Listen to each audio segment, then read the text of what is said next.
Hello, I'm Emily Liska, Executive Director of the Jacksonville Historical Society. This is the Jacksonville History Show. I'm back with Lisa Shepard, who's a Historic Preservation Planner, Senior Historic Preservation Planner with the City of Jacksonville. And joining us is the President of the Jacksonville Historical Society, Jerry Spinks. Welcome, Jerry. Glad to be here. And I wanted you to get in on this last part of the awards segment because the Jacksonville Historical Society, I know that we were involved in several of the awards received, but there was one big one given at the end of the presentations, Lisa, and talk about that because it involves the Jacksonville Historical Society. And Jerry, I wanted you to be here Thank you. As Lisa talked about it.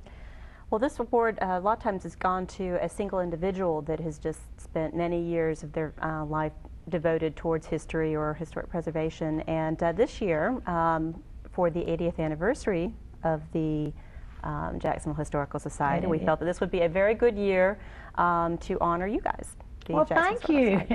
And there are just a number of reasons. I mean, you could have an entire program based on you guys.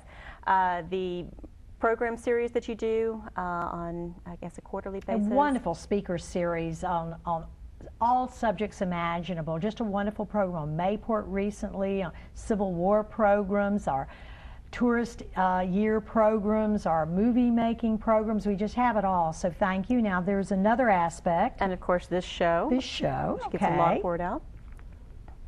The many publications that y'all have helped. In our book series is, and I just would suggest that it's as good as any city anywhere, any major metropolitan area, and we can thank people like Wayne Wood for that and others. Certainly. It's just marvelous. There's a number of historic markers that we have sponsored. To you guys. Yes, all over the city, and we've been involved in that project many years, pointing out the historic sites in Jacksonville, okay? And I think the best thing we do, we save the city's history in an archival repository, and we collect the history, so for our archives.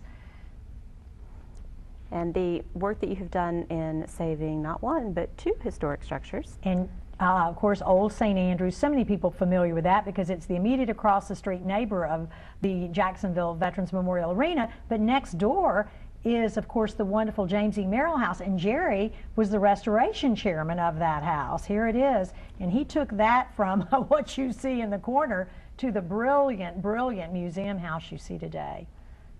Which you give tours in regularly? We do. We have regular tours at the house, and of course there is a lovely picture of one side of my body talking, and I love being with school children and other groups. We do a lot of tours and exhibits, of course. And including one at City Hall. We do have an exhibit in City Hall, that's correct. Well, thank you for honoring us on the 80th anniversary of City Hall. Now, if you'll stay here with us for just a minute, because we have one little dog and pony show that Jerry and I like to do, always at the end of the show. And we sort of like to show the good, the bad, the ugly with Jacksonville historic structures. And today, Jerry has a good example of the use of a historic structure and a not so good situation with another one. So, Jerry?